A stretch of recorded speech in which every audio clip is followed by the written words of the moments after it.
Hello, and welcome back to the Pretty Little Podcast. We're your hosts. My name is Phoebe. And my name is Caroline, and today we are going to be recapping Season 6, Episode 2 of Pretty Little Liars called The Song of Innocence? Songs of Innocence. Songs of Innocence. I thought it was interesting. This episode is called Songs of Innocence, and next week's episode is called Songs of Experience. Oh, I didn't realize that. This episode was kind of boring. No I offense, thought girls. the same. It was a little bit like Snooze Fest. It was a little bit like Where the Hell's Mona? That's what I thought, too. I thought we're getting this whole storyline with Allie, which, by the way, everybody, I hate. Is she going to start sleeping with this cop, this hot cop? This adult? Yeah. She is? Yes. I mean, it is the writing.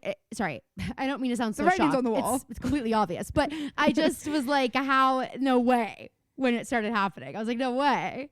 Well, I feel like it's kind of like the writers should have gotten the memo at this point that we don't want to see the high schoolers with adult men anymore. Yeah, because they've even gone back in the last episode and corrected some of the problematic things that they said before, which leads me to believe they've also heard criticism about the relationships. And they're like, well, I'm sorry, Ezra is endgame, so we can't say a word about these illegal relationships until the show is dead and gone and over. And I guess the idea is that, like, I mean, Toby's a cop too. Yeah. But Toby is like, I feel like it's one of those cases where it's like, there's certain laws in places where if you were both under the age of 18 when you started dating, then there's like a wiggle room period. Question. There. How is Toby a cop, old enough to be a cop, but Spencer's still worried about getting in college? I think he's a year older than them. Wow. So I think but he got like his GED, like he didn't graduate high school. Right. Well, I know, but I'm just more so which like I think age is so thing. funny. I'm like, they've done that to like almost every boy in the show. They've been like, just give them their GED. It'll make it less weird that Ezra isn't in high school if the other boys also aren't in high school. Yeah, exactly. Precisely. All right, here's the recap, guys. So basically, if you'll remember, the girls were trapped in Charles's dollhouse, and at one point they wake up in like this morgue, and they don't really know what happened to them while they were asleep, because if you'll remember, they actually made it out of the dollhouse, but that only made Charles angrier. And so they're subject to torture to answer for their retaliation. Allie, Caleb, and Ezra devise a master plan to get all the girls out of wherever they are. They obviously don't know where they are, but they are able to find them because Spencer sets fire to the dollhouse, and by some miracle, they all kind of push on a door at the same time and get out. Also, another person was there. Her name's Sara Harvey, and we find her, but we don't really know anything about her other than that she's the girl that went missing the same weekend as Allie. Smart Andrew is the top suspect at the moment. They think he's been obsessed with the girls forever, but Spencer found out that little piece of paper from Mona's mirror that they found a while ago was an anagram for Charles De Laurentiis, so they're like, what the heck? Emily, at the end of last week's episode, asked Allie about Charles De Laurentiis, and she has this kind of confused look on her face, but we don't know. And now they're at the hospital. So we open in the hospital. The core four are there. And Mona, we don't get to see, but we have to see fucking Sara Harvey. Mona is down the hall. Can I say something about Sara Harvey? Sara Harvey bears a strong resemblance to Cece. Does she? I haven't noticed that. I keep thinking it's gonna turn out to be Cece somehow. I keep thinking it's Cece. I keep thinking, when are we getting rid of this wig? When are we getting rid of this hair? That's also part of it, is I'm like, this is a disaster. I'm like, can we get some freaking makeup on this girl, and then maybe I'll know what the heck she looks like? Can we get some full glam? Are you starting to understand how fucking annoying this bitch is? Well, yeah, she said 2 times in this episode I ran away, and she meant 2 different times. And I was just like, okay, I'm tired of that. I'm tired of the running away kind of thing that we keep doing. I think it's tired, honestly. Can I also just say something? And this is, I'm not going to spoil anything with what I'm saying right now, but I have not finished the show. And I know that you all know that. The people on TikTok don't know that. So oftentimes when I post things, sometimes they're like, are you stupid? And they're so nasty and mean sometimes. And I'm like, oh my God, no, listen to our podcast. You'll get it. Well, I posted one about Charles, calling Charles by his name, by the name that I know him to have. And I got a little bit came for. Luckily, I had some road warriors in the comments who were like, okay, can y'all calm down? She has not fucking finished the show. And I really appreciated that. Because I was like, oh my God, seeing my career go up in flames. So I just need you all to know that if you see something that makes you scratch your head, just like think for a second. Maybe she has no idea. I love when the BOTG show themselves off main. You know what I mean? Like when it's not when they pop out on TikTok, I'm like, oh, thank God we're family. It's that, but it's also like, okay, see, look, people listen. It's not like we're just posting this and getting likes. Well, the best thing is when I people post like listen and there's lore. Yes. I love when I post a, photo dump or selfie on my personal and like all the comments and likes are not from my friends, but from the people who listen to this podcast. And I'm like, well, those are my friends. Well, those are my real friends. Anyway, I just wanted to say that if you happen to see any comments that are like trying to take me down, feel free to be BOTG vibes and let them know. Just listen to the podcast and you'll totally freaking get it. Anyway. So Hanna describes something that I think is kind of bizarre.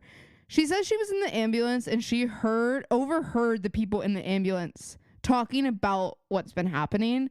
And I just want to say, these girls were not unconscious when they found her and put them into the ambulance.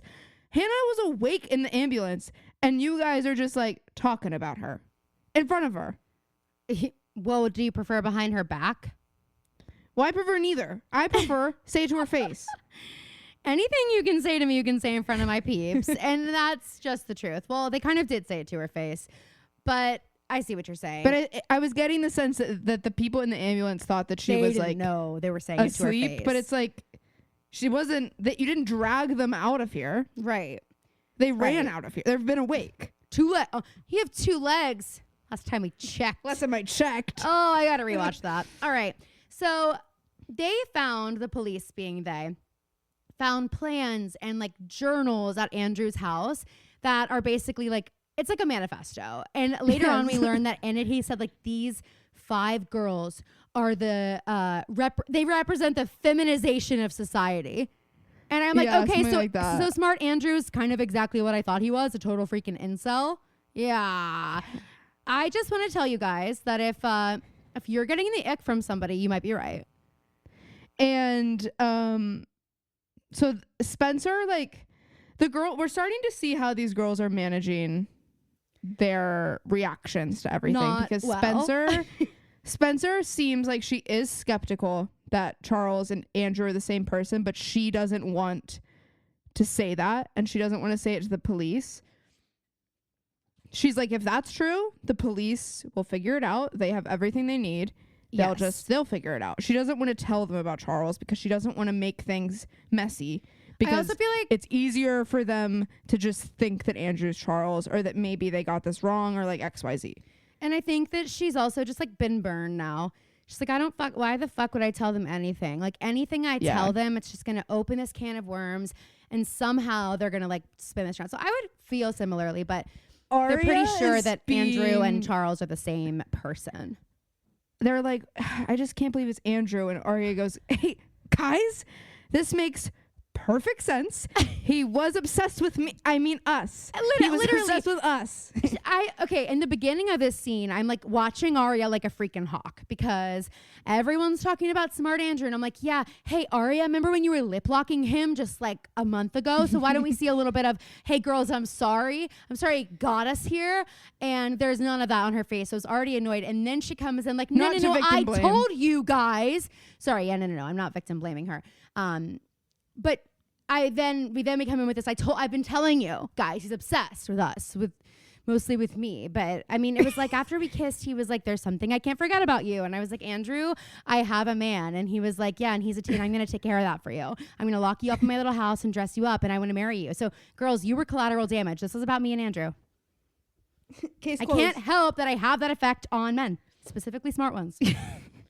So then we go to a chase, and Toby is giving cop boyfriend like you've never seen in your life. For the first time in my life, Toby is giving, I'm watching out for my girlfriend.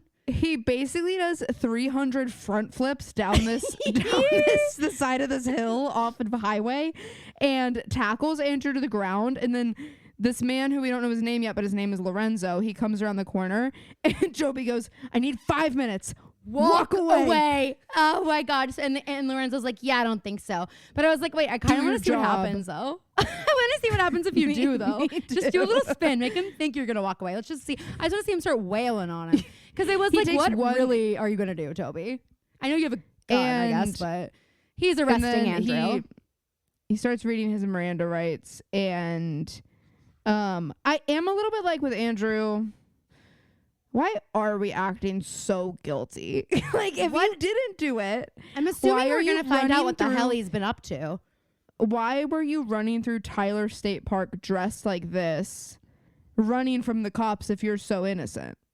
If you are so innocent, yeah, I bet you, like, if I had to guess, I know you know, but if I had to guess. I don't remember. They might not ever tie this up. If they don't tie this up, I'm going to do something drastic. Who knows? Who knows what it'll be, but I'm going to do something. I just want to say that in my mind, what could be happening here is Andrew's committing little crimes like maybe, well, not little, recording the girls or, you know, little like computery crimes like Caleb does or whatever. But he's not like murdering, not kidnapping, not doing these things. But he thinks he's going to get in the same amount of trouble. So he's like acting as guilty. You know what I mean? Because he's just like such a fucking stupid high school boy.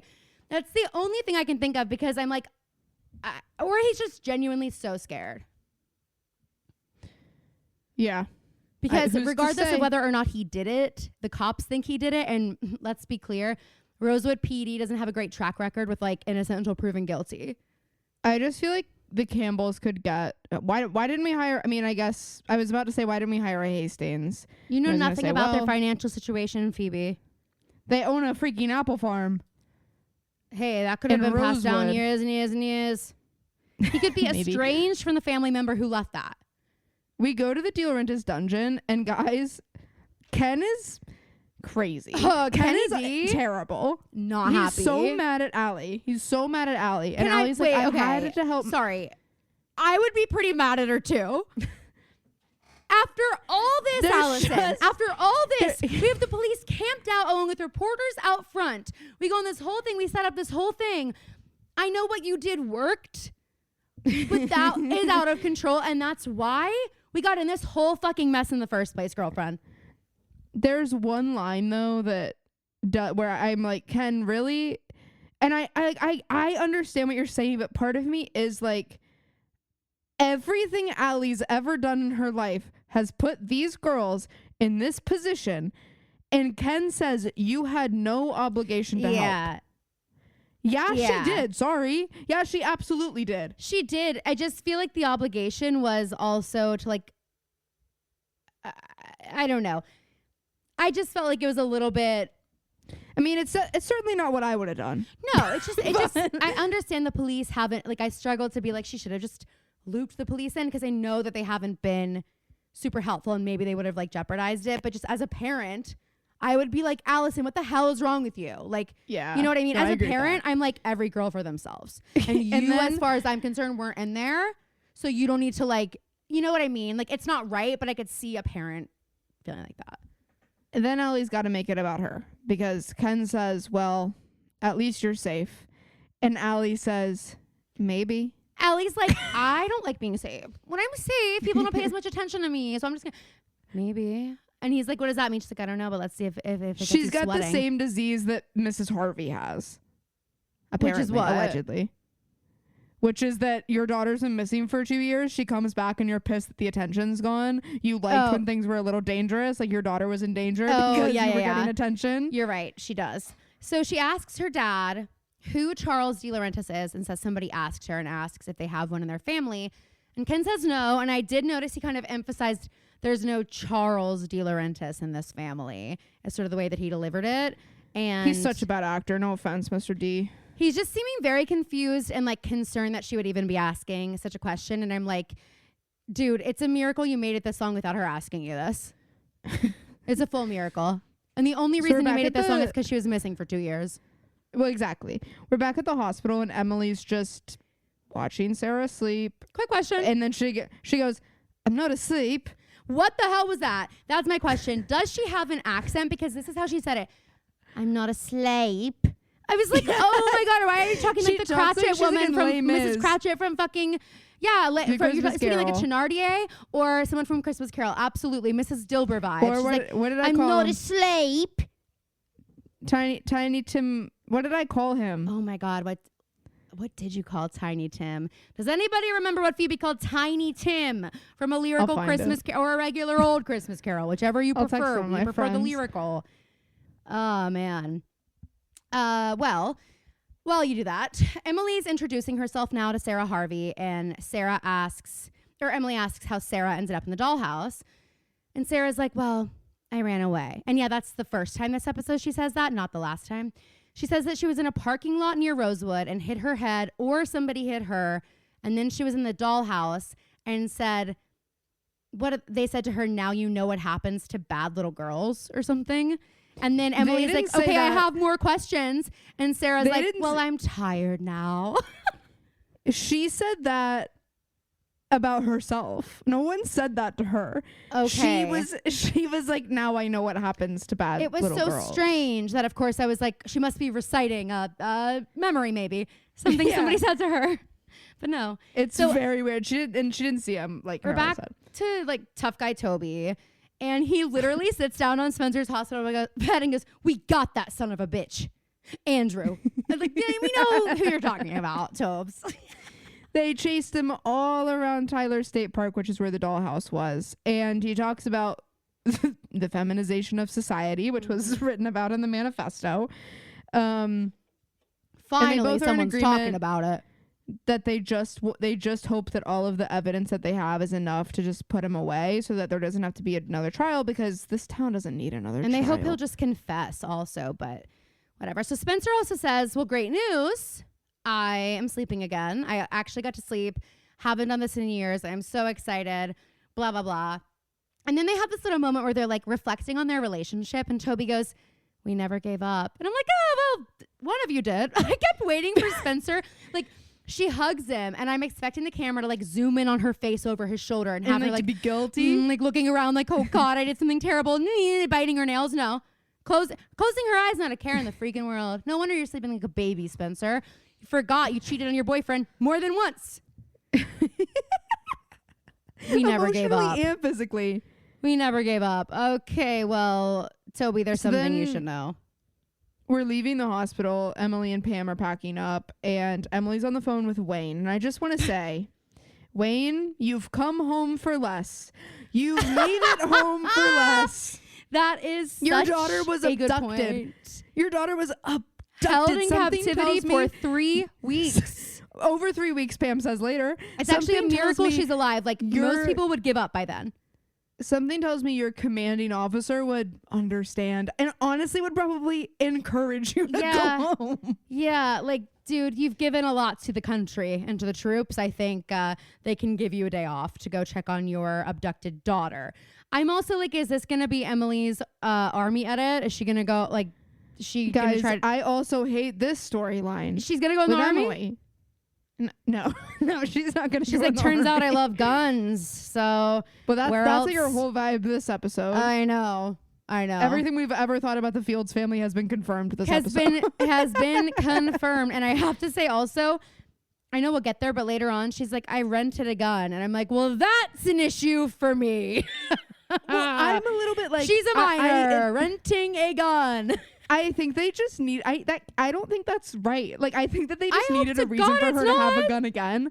I just think they needed her to have like another reason to like go back to the shooting range. They're like, okay, the whole point earlier is like Pam is like, it's the law. It's not just a rule in our house that you can't go shoot alone. It's the law. One thing I was also wondering is like, yeah, I guess you know what? That's not fair, because when Emily first goes to the shooting range, I was like, she fucking brought a gun from home. Like, don't they have them there? But I guess I wouldn't think that someone who's under 18 could rent one. The truth of the matter is, me and Caroline don't know a thing. Me and Phoebe don't know a thing about guns. And we don't want to even. And then we find Emily wants to say bye to Sarah. What is your deal with Sarah? Who cares? And Pam is literally like, oh, that bitch, she's gone. Her mom came to get her. Yeah. Let's go. Exactly. Hanna is walking into her room, and I thought it right before she did. I thought, I feel like I'd have a hard time being in this room again. And then she gets flashbacks to the battleground at the dollhouse. Well, unfortunately, all I wrote is I'm giving Tiny Tim, which I guess is just what I said, but I think I called him Crotchet. You did. You said it was a Bob Crotchet or something, and you also did like, I feel like you had a line for I got him almost all of it wrong. I got almost all of it wrong. Oh, I guess I have to go back and listen. God damn Maybe. it. So Hanna is like having war flashbacks to being in the dollhouse, and her mom comes in and startles her.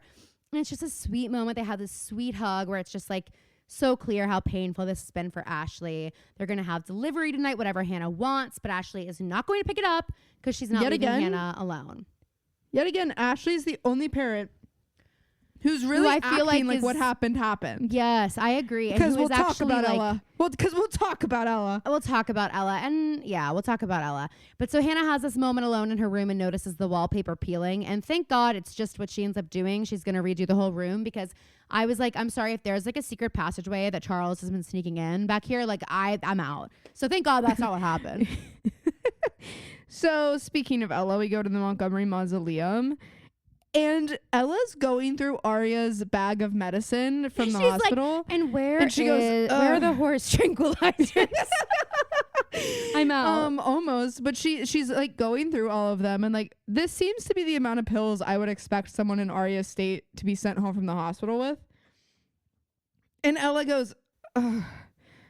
There are a lot of these. You know, she's like whatever happened to like green tea and 10,000 steps a day? Like, can we get some homeopathic remedies in here, please? She is literally like, and who's paying for this? and whose insurance I hope the insurance covers all of this. And she's like, and hopefully this is on your dad's tab, because I don't pay for Ambien, Aria. Crack open the piggy bank. You're paying the copay. Aria, you know, if you want something to take the edge off, you smoke weed like the rest of us hippies here in the Montgomery house. You want a little bit of relaxation, you take on the devil's lettuce, Aria.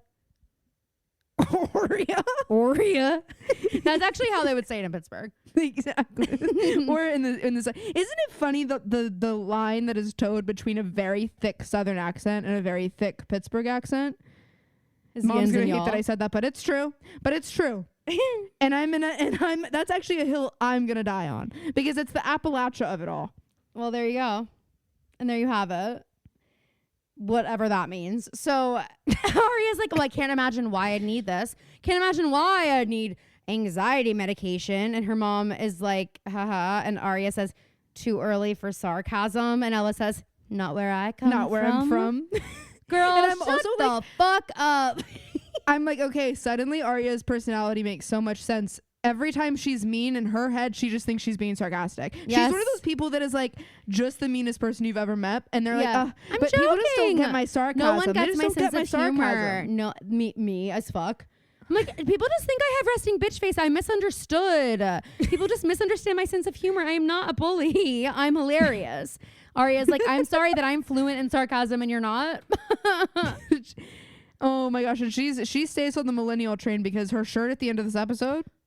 Good gracious. Although I was like, okay, work, kind of. I wrote down, because it was insane choice of shirt for that scene. Guys, she's wearing a white tank that says barf in gigantic red letters. Oh, she's like on the phone.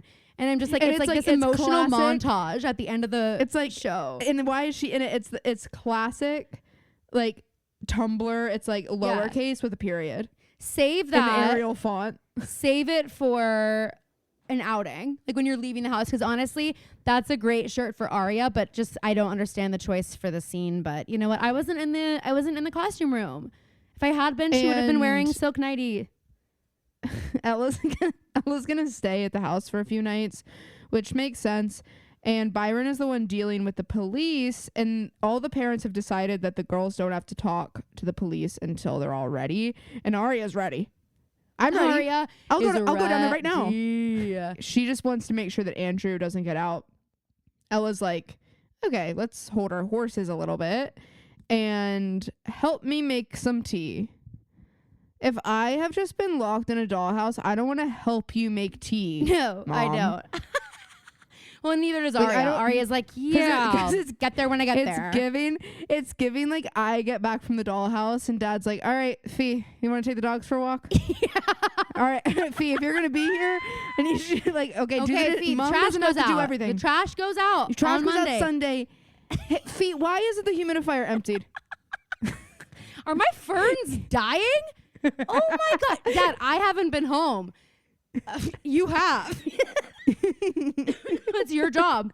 You should have figured that out. You should have taken care of it. Okay. Spencer. Oh, so Aria goes over to her window to make sure it still opens. It does. She has a flashback.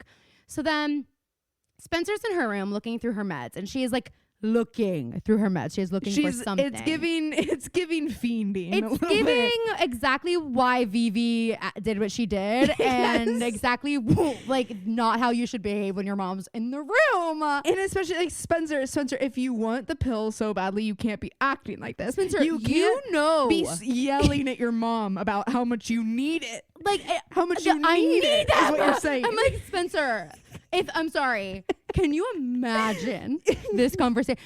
When I got my wisdom teeth out, Mom was like, and I'll be handling the meds. And I'm like, okay. So she's handling them, gives me a diuretic, not a pain pill.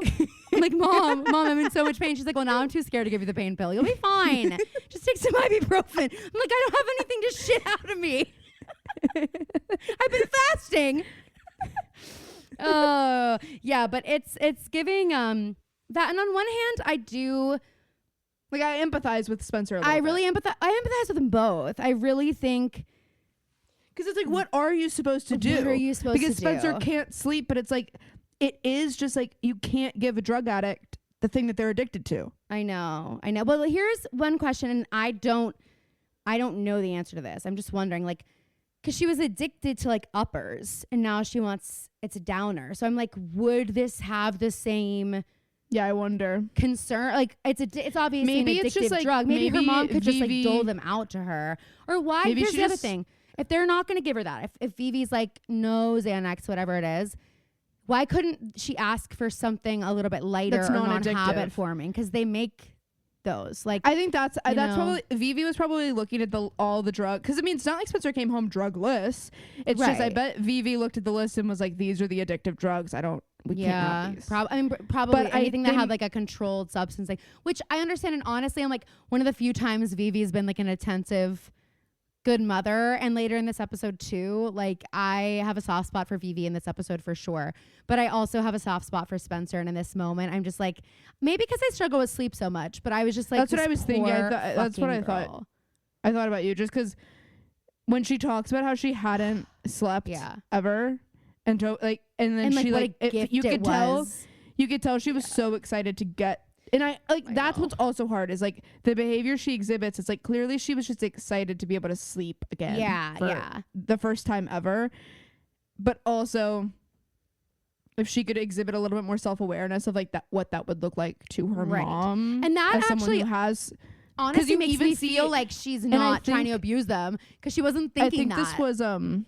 I think this was intentional, or maybe because they did the scene so many times, but she's starting to get that redness that she got when she was doing when she wasn't sleeping though. And that's the thing is it's like she had that redness under her eyes because she was all jacked up on amphetamines and she wasn't sleeping. Now she has it again because she's not sleeping. So it's like it's not even like she's addicted to anything right now or like that. It's just a matter of she is not sleeping and she needs help sleeping. So I do feel for her in that way, but I also am like, I mean, what? But I'm also like, I'm sorry, these weren't the only two options, Vivi. You could have just been like, okay, well, I'm going to be spending time at home with my daughter, so why don't you give me the pills, and I'm going to like put them in a safe, and I'm going to give Spencer one nightly or half of one, or like she has to come to me. Yeah, or like I'm sure there's a conversation she could have had with the doctor. Yeah, I think so too. Where it probably comes back to the hasty, like, maybe Vivi didn't want to have that conversation with the doctor. But then like, Spencer, my kid is Spencer addicted. doesn't do herself any favors because she's like, not wow, at all. I really am back home. And it's like, okay. Yeah. And also her behavior later. It's like, okay, Vivi finds that shit that you just put in a Kleenex in your dresser. Oh my God. You're going to be sent to jail this time. Like, this is not. There's not going to be another dean. No. Another dean coming around the courtyards of your house. No. So Emily is putting her suitcase away up in like the storage, like the attic, and she sees storage with her dad's like army jacket and puts it on, and then she sees the safe and and I wrote out the okay, combo. I wrote okay, stolen valor. Especially when she wears it out of the house. Oh, I know. I mean, I was like, ooh, sheesh. Okay, arrested. Hope Pam Okay, doesn't see you arrested? doing this. Pam doesn't see you doing this. She opens a safe, and in the safe are a ton of guns. So as we mentioned, we'll get to that gun storyline. Like actually a lot of guns. I don't A know what's lot. a normal amount. And a lot of like ammo. but it felt like it felt like more than I was expecting to see. I agree. I was expecting to open it and there would just be like one revolver like sat down on the, you know what I mean? No. I do have a question, and I don't mean to come off as like uneducated or anything, but like if it's for self-defense, let's say there is an intruder that comes into your house. And obviously I'm all for keeping your guns in a safe. Mm-hmm. But the revolver, if that's like your self-defense thing, it's like you have to walk all the way up to the attic, put in the code, get it. I do think that. Then I'm like, what is it? How is it?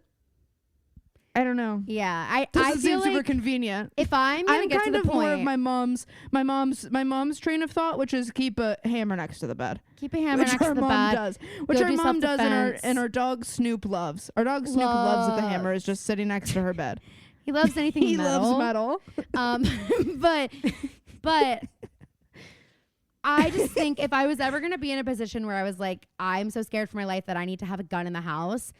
Yeah, I'm like, I need to be able to like have it at the ready. it. You know what I mean? I'm not gonna like. It's like, what good is having it if I have to go up 3 flights of steps and open a safe in the dark Yeah, I don't know. and then load it? Like, so it's like, let's just not have them. That's kind of how I Because feel. it kind of sounds like the answer to that is, well, you should just always have a loaded gun next to your bed. That's not what I'm saying at all. So we're kind of like, Emily, what are you thinking? And then we go to the Hastings Castle again. Spencer can't sleep and she's having some PTSD. And this is where we get a little bit of like what was going on in the dollhouse. Okay, yeah, sorry, go ahead. And we see Spencer at like this metal table. It looks like they're at like an interrogation table. And there are the most horrifying pictures of each girl on the table with switches above each of their pictures. And there's a countdown. And she like has to pick one or they'll pick for her. And we don't really know what it is yet. Hanna gives us some insight later. But she just like picks a random one and then she hears that girl like scream. Oh my God. It's horrible. It's and then really she horrible. wakes up and she runs to check her door, like her real door. And she puts a shoe in between the door and the frame so that she like if she wakes up in the middle of the night, tortured poets department in the door. But she does it so like if she wakes up in the middle of the night, she can just look and she'll remember that like she's not there anymore. Oh, I But was she still wondering can't why say- she did that, but that's good. So Allison, Yeah, that's good. that's good. So Allison is talking to Spencer and Screaming at Spencer. This by the way, is a screaming at hilarious Spencer. scene. So Allison's adamant there is no Charles De Laurentiis, and Spencer goes, Allie, I'm gonna say this as delicately as I can. Your father's a liar. And she goes, that was delicate. Spencer is like, I don't want to go to the police with this. I love them. Let them figure it out. And Allie's like, this just doesn't make sense. And they're having this whole thing. And basically Spencer's like, okay, shut the fuck up. We both know there are more conventional ways for someone to share two parents. That's why we share a brother. And I really wanted Spencer to be like, listen, sis, I just don't know how funny with that have been. I know we don't get to see the Emerson wedding, but part of me is like, how absolutely epic would it be if Spencer Emerson gets had married? been Allie's maid of honor? Can't believe you would spoil that to me. Like, You knew that. spoil it. It's like it's like I'm in a minefield. But you're absolutely not prepared for how it happens. You're right, I'm not. So Aria's at the brew. She wants some company from Ezra. And she's like, This did was I insufferable. remember to thank She's you for saving my life? And he's like, She yeah, you did verbally. I thought he was going to be like, but I'm still waiting for the that's the what I physical thought thank too. you. That's what It's I like, thought. okay. But it was actually funnier. He said a thank you Well, card in the mail. Funnies and quotes. I thought that was okay. Well, and then her but response you- made it worse. Oh, absolutely. But you did forget a key detail of this scene and the blocking of this scene. When Ezra walks up to Aria, he sees that she's cleaning off her camera lenses and he says, "Oh, sorry." I can come back another Well, time. she took some pictures too, and he's like practicing. Like he didn't want to like you're not in the shot. Z, it's not a film. It's a still photo. Oh my gosh. But so that's what she's doing. Thank God. Ugh. But so he Ezra's just gives her some good advice. Is it? No, I didn't know if you were saying that earnestly until I looked up. No. And he's like, I'm gonna ask what is probably an overly simplistic question. Are you all right? and Aria's like, Her head pops off her body. I'm good. and Ezra's basically like, he says something crazy as though she doesn't do this 24/7 every second of every day. Just remember to check in on yourself. Hey, that's As her. if she does a little that's planet actually- me. Hey, Ezra, that's her whole thing. don't worry about that. She has been doing that. There's been no shortage of checking in on herself. He goes, you have an advantage, which I'm like, it's not really an advantage, and it's not an advantage these other girls don't have. We're talking about Spencer Hastings, but okay. He goes, you have an advantage. You can write about it on paper. She's like, well, I don't wanna own it. Teacher, I don't wanna stop giving me memorialize it. homework. Teacher, Mr. Fitz. She doesn't say that, but she should. She wants a tall wall between before and after. Big ol' wall. It's finally the most wonderful time of year. Fee, do you have any goals for the upcoming holiday season? Other than being on the nice list for the 24th year in a row, I'm hoping to perfect my Spanish accent with Rosetta Stone. Love that. My husband's family is Italian, so I'd love to be able to practice my conversation skills over the holidays. Maybe I'll also learn the top secret family gnocchi recipe. Yeah, maybe. Rosetta Stone is the most trusted language learning program that truly immerses you in the language you want to learn. And it has been a trusted expert for 30 years with millions of users and 25 languages offered. I love how quickly I'm learning with Rosetta Stone.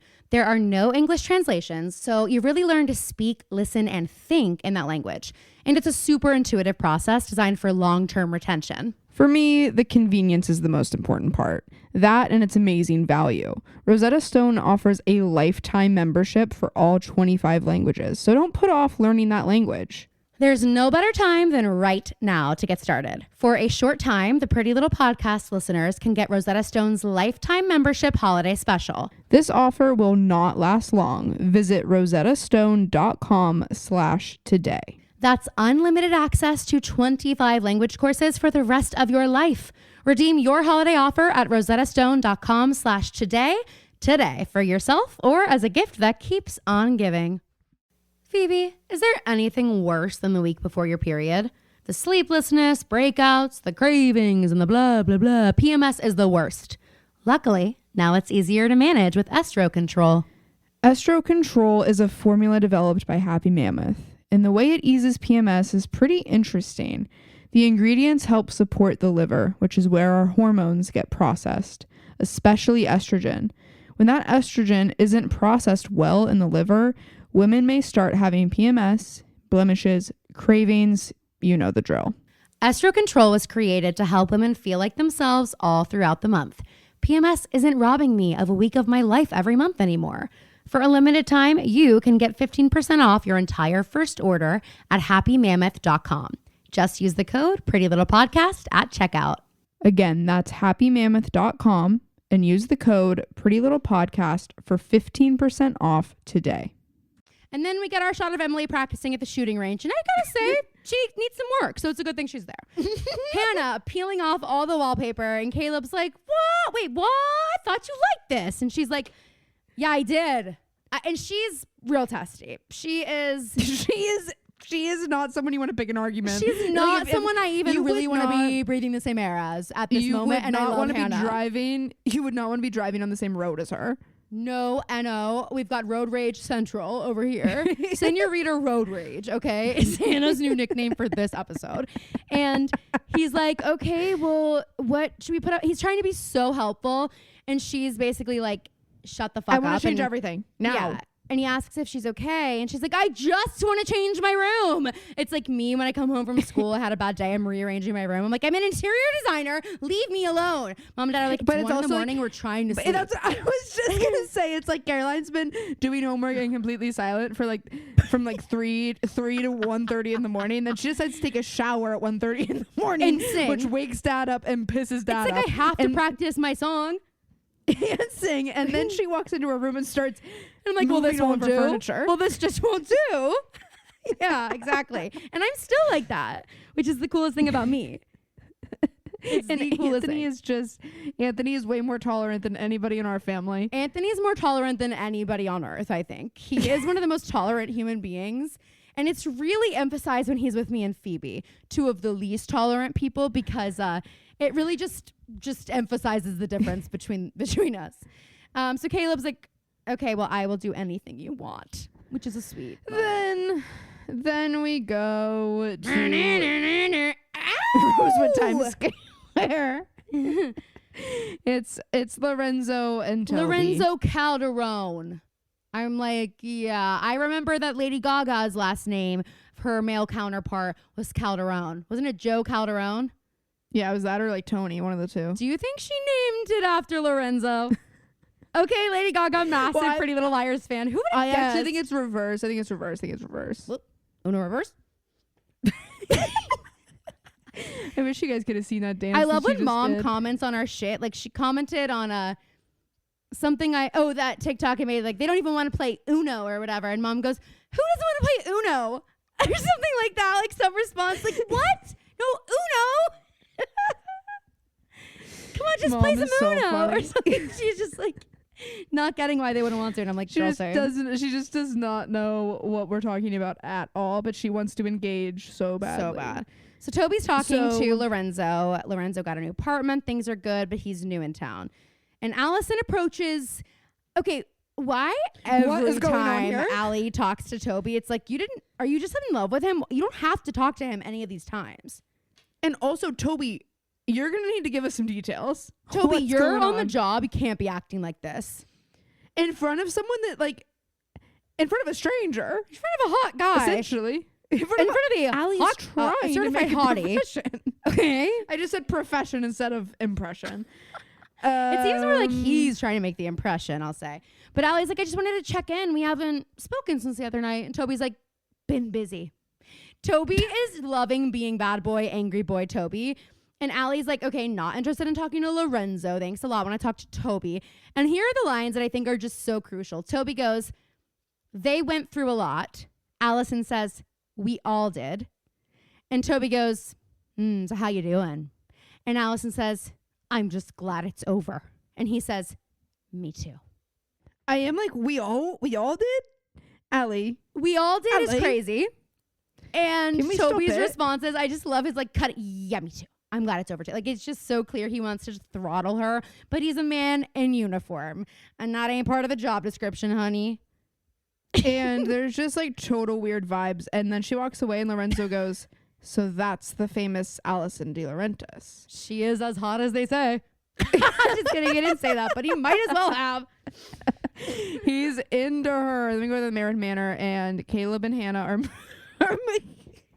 well, they've broken a sweat tonight, I'd say. Hanna really is like, when she gets an idea in her head, like that is what is. And I know circumstances aren't entirely typical right now, but it is how she is most of the time when she has her idea. Ashley and Caleb are kind of exchanging silent glances, and Ashley's coming home to like all of Hannah's furniture down here. And she's just like, why don't we, like, can we talk about this in the morning? And Caleb's like, the bed's already in the hall. Caleb's obviously like, this wasn't me. I'm just doing what's asked of me. Things are a little bit wonky here. And Hanna just snaps because Ashley's like, well, okay, well, and so, yeah, where are you planning on sleeping? And she goes, I don't know, the floor. And her mom looks at Caleb and she goes, don't look at him, look at me. And she's just freaking out and storms away saying, why can't I just have something that I want? Does that make me crazy? And runs away.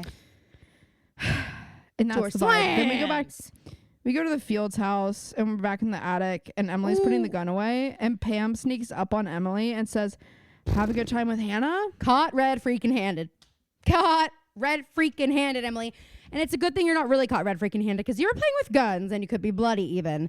They are not happy with Emily right now because the guy, okay, this is kind of like Narc City.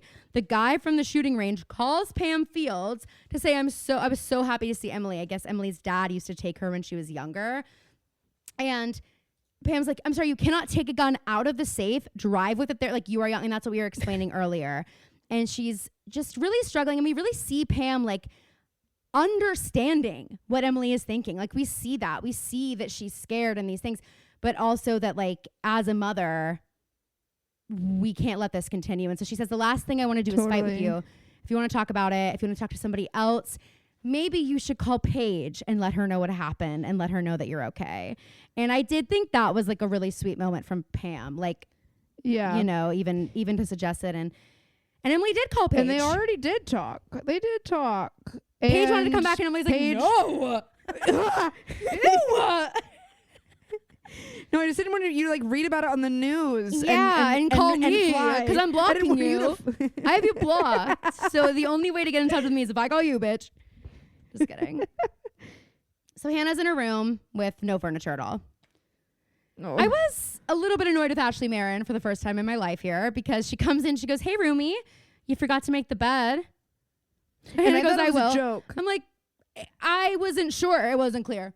There was never like I'm just joshing because Hannah's like, I will. I was like, Jesus, okay. So that, you know, whatever. But they're like, she's like, well, why don't you go shopping with the girls for new things? Like they're your friends. And Hannah's like, it doesn't mean I have to see them every second of every day. She's had too much togetherness with the girls, it seems. But we also learned that it's really hard to face them because, and I think they're all kind of struggling with this. It does seem like Hannah's struggling the most, which makes sense because I think she's the best, but they're struggling with like the decisions they made that affected each other negatively. And they aren't talking about it. So they don't know what that they their all actions had to like, they don't know what do happened too. to everybody. They don't know what happened. And I wonder like, because for all Hannah knows, Hannah was the only like that could have been Charles every time doing stuff to her. So it's like, what are they telling them? We don't know. So, you know, I think there's a lot of guilt, but it is interesting because I don't really see that from the other girls. But Hanna basically tells us a little bit of what happened to her in the dollhouse. And she says it was a lot of games. We had truth or dare. Who do you love more, me or her? Who deserves water today, you or somebody else? You decide or you lose your turn and somebody else gets to pick. And it's just clear that like there's a lot of unspoken grief and a lot of things that happen here that are going to take some serious time and some serious healing to move on from. And Ashley basically says, this is your room. Anything you want, baby, you can have it. And Hanna just gives her a hug. And it's a sweet moment of like, this feels like a very real reaction to what has happened. Whereas I don't know that the others feel as real, especially Aria and Ella in the police station. Aria, what were we thinking? We're sitting in this questioning room and they're like, we're well on the way to proving his guilt. And I think the sense is like, this is all a little there's no too like, tidy. And we also, it's all like, circumstantial. No one saw him there. He's a weird guy. There's no doubt. Proof that he was there. Yeah. Other than a bunch of stuff. Well, and for all we know, that shit was planted. And at first Aria's like, yeah. And Aria's like, at first she's like, well, yeah, we saw him. And then they're like, you saw his face? And she's like, well, he was always masked. And then later in the conversation, once the lawyer is like, well, we don't have any direct testimony that he was seen at a crime. So it's going to be a little bit trickier to prosecute him for this. And that kind of like snaps Aria into the most stupid behavior that she's ever done. And she says, actually, I saw him. Actually, I saw him. That's what you need, right? I saw his face. And that was but that was masked one time. That was the tell, Aria. If I didn't already know you were lying when you said that's what you need, right? It's like, okay. Absolutely. And so does I like that the lawyer was able to empathize with her a little bit and wasn't. Yeah.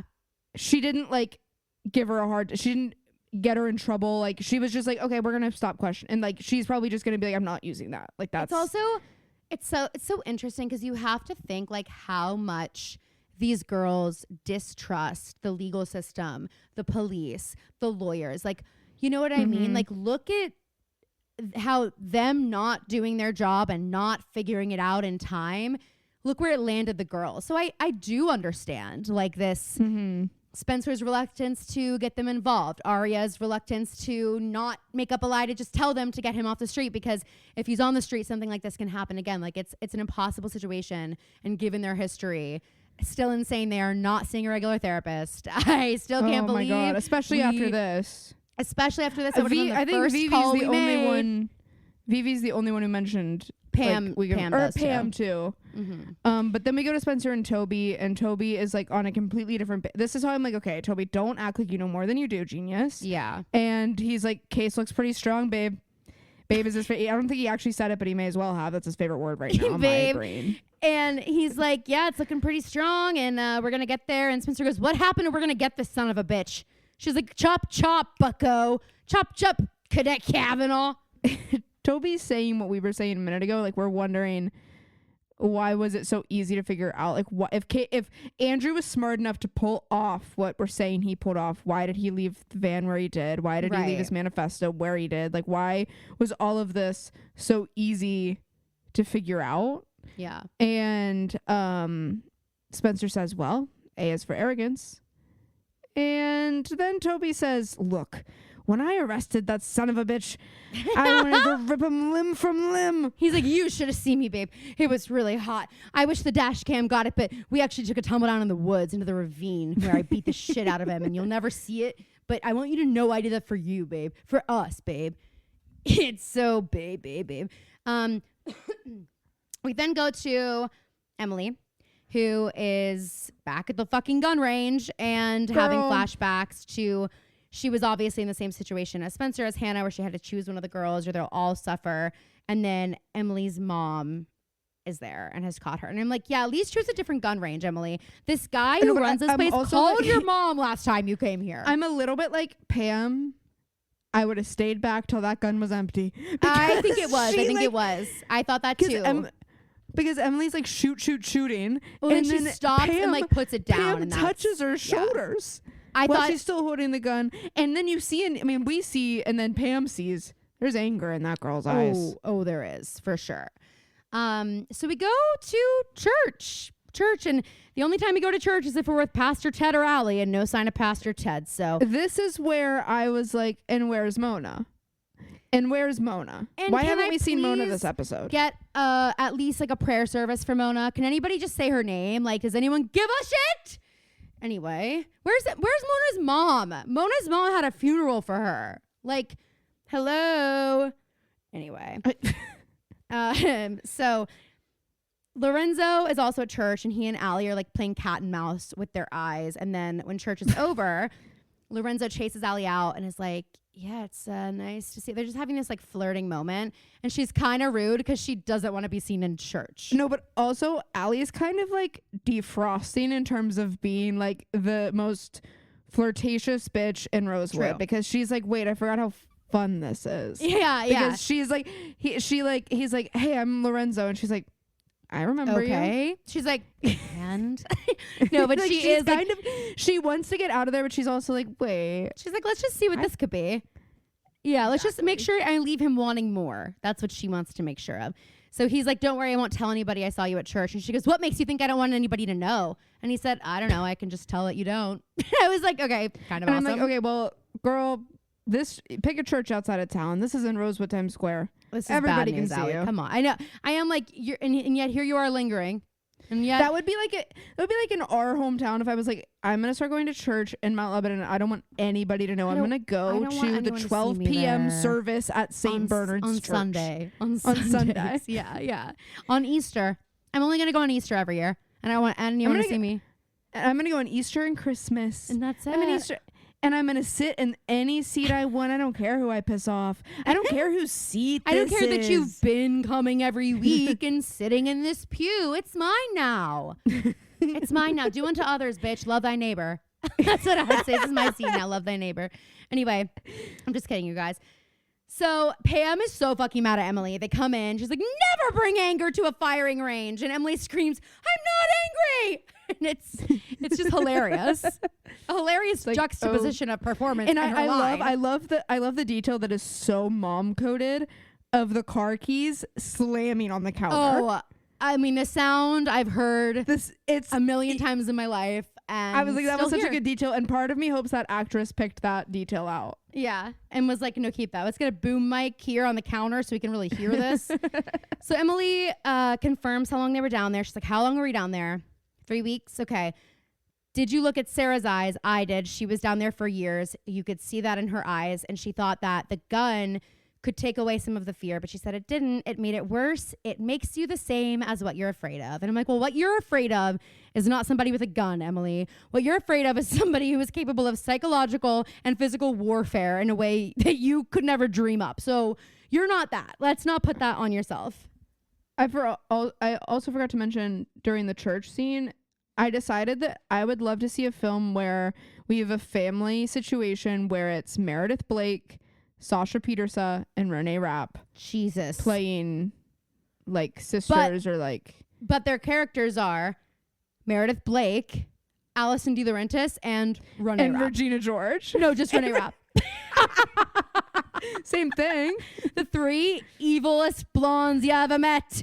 And no, I'm not an anti-feminist for saying that, people. I love We Renee love all Rapp. 3 of those people. God. Caroline aspires to Meredith Blake status. Doy. So Aria is filling Spencer in on how much she positively screwed the pooch at the police station. Guys, why is she wearing sneakers with this outfit? I know that she fully just lied to the police officers about seeing a criminal at the scene of the crime, but this is her worst crime. A fitted midi length dress. Bodycon dress. Bodycon, yeah, that's what fitted. That's why I said fitted. Sorry. I needed to communicate the material. That's okay. It's black and it's got white designs and also the word stop and some other word I can see all over it. And then she's got matching white sneakers because she's a sneaker girl. Yeah, that's right. It's sneaker night. She's a sneakerhead. And Sneaker Night is playing during this song. And I'm like, okay. Just like in the back. Aria's like, we didn't have music the entire time we were down there. I've missed some of my favorite Bedingfield. songs. So what, you never heard of this one? I'm not surprised. It's Vanessa. It's V Hudge. It's Vanessa Hudgens. Vanessa Hud, nothing? Okay. Oh my God. Let me guess. Too good for musical theater girls. And Spencer's in brown Oxfords with no socks. I owned those shoes. God, but she's also in capris. Can't imagine. I wear no-show socks. Spencer might be, but I'm not giving her the benefit of the doubt. It is very like Spencer to have no-show socks, but in this exact moment, she's a little flustered. I could see that falling to the wayside. Oh, is Mom calling you? I love when Phoebe just removes one headphone to just hear if someone's calling her in the house in her one bedroom apartment. No, someone's hammering something. I don't know. I thought I said someone's knocking. Okay. Hannah. So, okay, Aria's telling Spencer about how she lied to the cops out of nowhere, and then she says she's sorry. And, oh, yeah, this part, sorry. Aria apologizes to Spencer, and Spencer's like, what are you saying sorry for? And Aria just changes the subject, and it goes back to this idea that, like, they all feel like they need to apologize to each other, but they're not sure if each other knows. And, like, and then, I don't know. And then Ella becomes a drug dealer because she and Spencer are in cahoots, I think. Because you can tell during this entire conversation, Spencer's is waiting for Aria to have a reason to leave because she's going to steal pills from Aria. She's like, oh, your room looks different. And she's like picking up the pills, putting them down. Ella says, Aria, can I borrow you? Aria, I burned myself on the oolong tea. Aria, I have a new flavor of lavender tea. I'd like you to taste test. Last time it was too spicy. That's how Ella talks. Sorry. Anyway, so Spencer's fiending for Aria's pills and takes one. Takes exactly one anxiety pill. And I'm like, you probably could have just asked her. You probably could have just like, my mom like is being a freak about it. Can I just have one? I can't sleep. She's gonna do this to every girl until everybody's out of these pills. Who's gonna catch her? Emily, because Pam Fields is counting. Pam Fields is counting that we both knew. Yeah. Pam Fields is counting. She has on the bottom. She's a tally on the bottom of the pill bottle. That's so funny. What do you remember when Emily was swiping her mom's pills? Oh yeah. Oh, I forgot. I actually didn't remember, and now that I do, I'm like, Jesus Christ, these girls. So we go to these girls, so crazy. We go to the Marin Manor. Hannah's on an air mattress, and she says she feels like a packing peanut. Sweetly. She's laying on a packing peanut, which is adorbs. Oh, this scene's adorbs. Kat and Pat referred to podcasts like ours and like theirs as packing peanuts for your brain. It's for, you've got all the horrors in there, and they're shaking around, and they're all jagged. So if you don't have packing peanuts in there to soften the blow, you're gonna cut up the inside of your skull. And it's with all the horrors. And it's also like the packing peanuts aren't truly adding any like nutrients to your brain. They're just there to soften the blow. You're not. It's not like you have like a vitamin like gelatin in there that's like soften. No. It's just styrofoam, and you'll never get every piece out.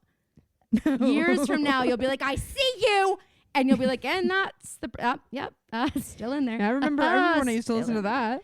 I wonder where those girls are, and then you find out, oh my god, they are the world biggest famous stars I've ever heard of. How could I forget that for one split second? They were the first female late night talk show hosts, which I don't think is true. Yeah, I was like, I think there already is, but could you imagine what a cool title for us to imagine? With the first duo, sisters. Fraternal twins. Okay, back to those. So yeah, this cute scene. Hannah, I just called you Hannah. I was gonna say Hannah can do it. Caleb says, have I ever told you you're the bravest person I've ever met? And Hannah's like, I'm having a hard time looking my friends in the eye. And he says, people mend. You taught me that. Sometimes you end up stronger in the broken places. And it's just like, and then she says, I want my night table back. I hope they didn't take it to the dumpster yet. Okay. And it's not, because the next time we were back in Anna's room, Caleb has set it up with the old lamp. No, they're back they're still in the air mattress, but it's just the nightstands in there. So cute. So then we go to the brew, and Allie sees Lorenzo, and she walks up to him and says, sorry, I was rude. Yeah, which is the first time Allie's ever apologized. She walks up to Lorenzo like her mom, like she just bullied this girl at the Chartiers Country Club pool, and her mom was like, Fee, you need to go apologize. Hang on. We're getting texts right now, and I'm concerned about what they are. If this is what I think this is, Amber. Amber, where have you been? Amber, we are recording the podcast right now, and I am absolutely stunned at this. Yes, it is in 2 parts, and part 2 comes out. Doesn't it come out on Christmas? It comes out next year sometime. Next year, I thought Christmas or Thanksgiving, one of the two. Maybe November. But all I'm saying is I'm sending Amber, a voice memo, so Amber can hear me, but she'll hear this eventually. Okay. Amber, how many times have we talked about this on the podcast? Amber. We're actually excited that it's going to be in part 2. The last 4 weeks, at least, every episode we've talked about this. Or is this a practical joke? It would be 8 hours long, Amber. God, this is... Amber, do you even listen? I'm going to see Amber tonight, and we'll be talking about this. Let me tell you, we're going to Von Mar tonight. It's giving Mona and Hannah. It is. Oh my God, it is. It is. Wait, when? Okay, guys, I'm putting this out into the universe. South Hills Village Mall. When are you getting a Cheesecake Factory? That would be iconic, but they would have to get rid of Bonefish Grill and BJ's, and just put it over top. No, I'm saying get rid of the fucking food court or something. Well, they need to have a food court. Get rid of something. No, it needs to be, get rid of Red Robin. It needs to be attached to the mall. Is it big enough? They can't get rid of Red Robin and the hibachi place. You know what? That's Condado now. Get rid of Condado. I'm going to be real. I don't like Condado. That's what I'm saying. And now it's a national chain. There's one in Charleston. Did you know that? Yeah. Okay. You told me. So anyway, Lorenzo offers Allison a hamburger. She sits down, whatever. She says that she's not embarrassed by going to church. She's embarrassed about what people might say about it. She says they're either going to say I'm there for show, or I went crazy in jail. Neither's true. Well, okay. So Hanna is sleeping on Caleb on the air mattress, very cute. And Ashley comes in, and Caleb's like, oh, I'll leave. And Ashley says you can stay and let her sleep. And then Ashley sits down too. And it's just like this sweet. Then we go to the Montgomery Mausoleum. Aria's just taking pictures of her house. And Ella walks in and she's like, so what was that about today? So we're going to talk about this? And Aria's like, no, I think I've done enough talking for today, but thank you. It's like, Aria, no. It's giving you asking drama about Flower. Drama. Are we going to talk about Flower? Oh, Flower Pilgor? No. What about him? He's gone now. You got rid of him. Dad, I took his carcass to the trash. I could smell him. He's gone now. So, what do you want to talk about? And then I'm like, you know what? On second thought, I'm good. Okay. So Aria says, I've done enough talking. I think I'm gonna, and then she holds up the camera like the most annoying girl you've ever seen. I think I'm gonna take some selfies. I think I'm gonna stick to visuals for now. And the police department told the parents a little bit about what happened.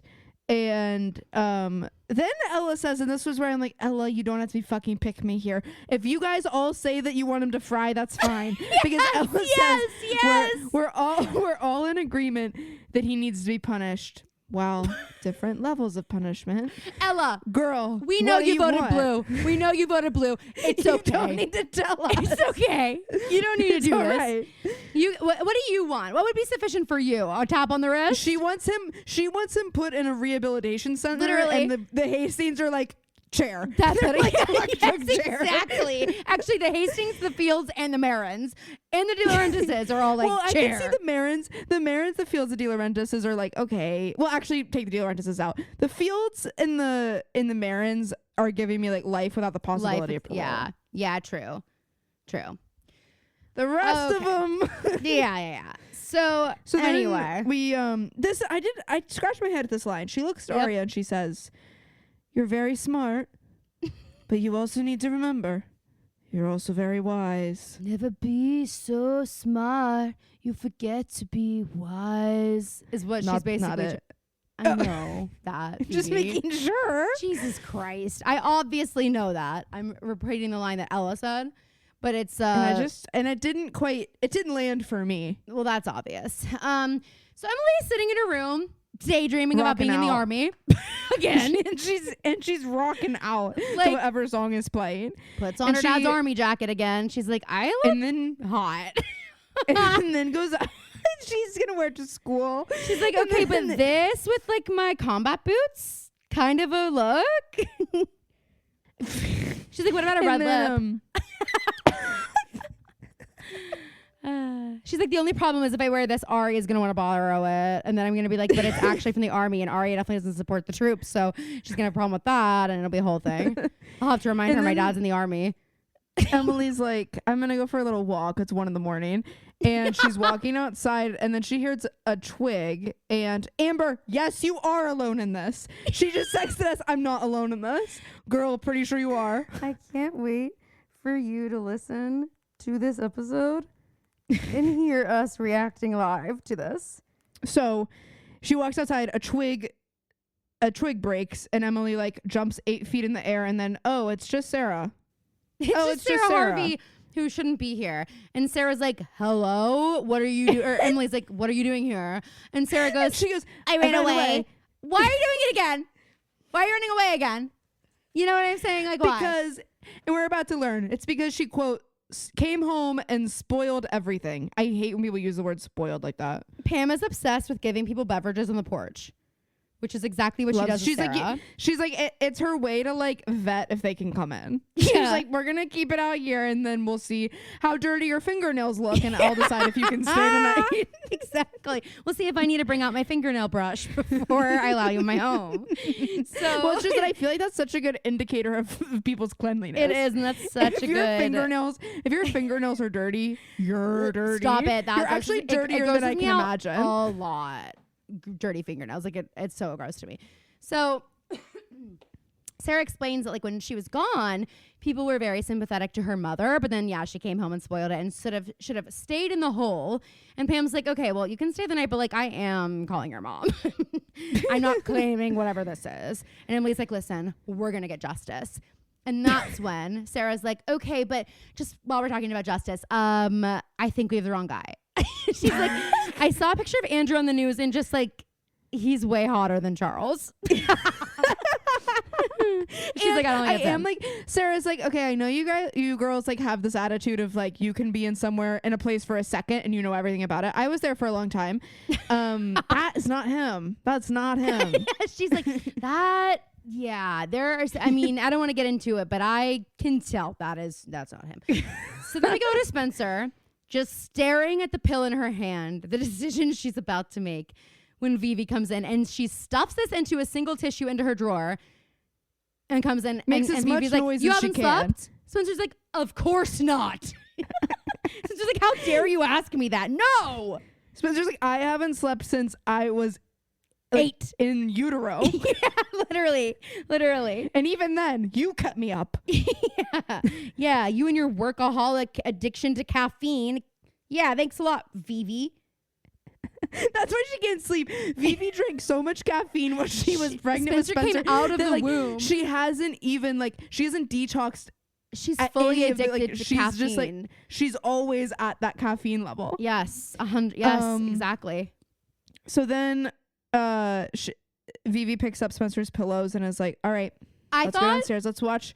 And part of me is like, okay, the only TV I know of in this home is that little fucking 12-inch TV in your kitchen. Yeah. Where are we setting this up? I want to see the TV room. Can I please see the TV room, Vivi? Oh my God. Please. They have a home theater. You know they do, and I want to see it. But first, when she's like picking up the pillows and moving the blankets, I thought she was going to get in bed with Spencer, and I was like, Spencer, this is really gonna like kill your vibe. Whatever you're trying to do the night you're trying to have right now, it's gonna go a little diff if Vivi's sleeping in the room with you. But they're gonna go watch a movie, and then she like kisses Spencer on the forehead, which I've never seen. It was like the most affection I've ever seen Vivi give her daughter. I wouldn't have been surprised if Spencer had gone, whoop. I know, it really warmed my heart. Honestly, it was a sweet moment, and it was. And then we get our montage. Yeah. And Emily calls Spencer to tell her about Sara, and then they call Hanna, and then they call Aria. That's when we see Aria's barf shirt. And then we see Andrew, the actor for Andrew, got 30 seconds of screen time, and he said, I'm fucking going all in. He said, I'm gonna make it count. I'm gonna do 5,000 push-ups before we film this scene. He said hot. He thought that Andrew Campbell was gonna have a whole prison storyline. Yeah. So he was like, I need to be prepped. Jacked. He got completely jacked. And then we go to Allie. She's looking through old family photos. And there are pictures ripped out of the scrapbook. For every picture of Jason, like every solo pic of Jason, there's one taken out of the scrapbook. And doesn't that just seem like a little bit obvious? A little bit on the nose? Yeah, I'm like, it's like, Justy, why didn't we just hide the scrapbook? Why didn't you just use scissors and cut it cleanly? No. But what I mean is, like, in the scrapbook, in the pages, it looks like there were two separate pictures. New scrapbook. And they're like, you can. That's what I mean. You can see the tape, like, you know, when you pull a picture off of tape and the like paper residue still in the tape. That's what every single one looks like. Wild. Which makes me think Ken did it. It's giving it didn't have a woman's touch. It's giving it did not have the feminization of society that Andrew was so concerned about. Maybe did not exist in the De Laurentiis home. All right, and that's the up. So we have our synopsis for next week, Songs of Experience. The girls' lives have been turned upside down by their captivity, and each one of them is looking for answers to make sense of their ordeal. What else is new? You know? I know. Anywho, you guys, thank you so much for listening. If you have not listened to Tuesday's episode, you definitely should. Phoebe and I are recapping our time together in the Berg this November, and it's just a lot of fun. And if you are listening on Thursday, November 21st, then happy, technically Wicked is open, Wicked opening happy Eve, Wicked whatever. Day. I'm going to see Wicked tonight. And I will have lots to say about it on Tuesday's episode, so make sure you tune in there. And also on tomorrow's episode, because on the Patreon this weekend, you're getting a podcast where I will probably share some thoughts. And also go Steelers. And also go Lurs. And the Steelers play tonight. They're playing the Browns. Love it. Love it. I won't be watching it. Actually, I will. Wait, they're playing tomorrow night, aren't they? That's what I'm saying. You just said we're seeing Wicked tonight. We're talking like it's Thursday. Sorry. Anywho, guys, that's it. Thank you so much for listening. We love you. Please follow us on Instagram at The Pretty Little Podcast. The Owen Podcast is a 0. Follow us on TikTok at The Pretty Little Podcast. And give us a 5-star rating if you love us. We love you. Thank you so much for listening. And we will see you next week. And what is this feeling? Splat.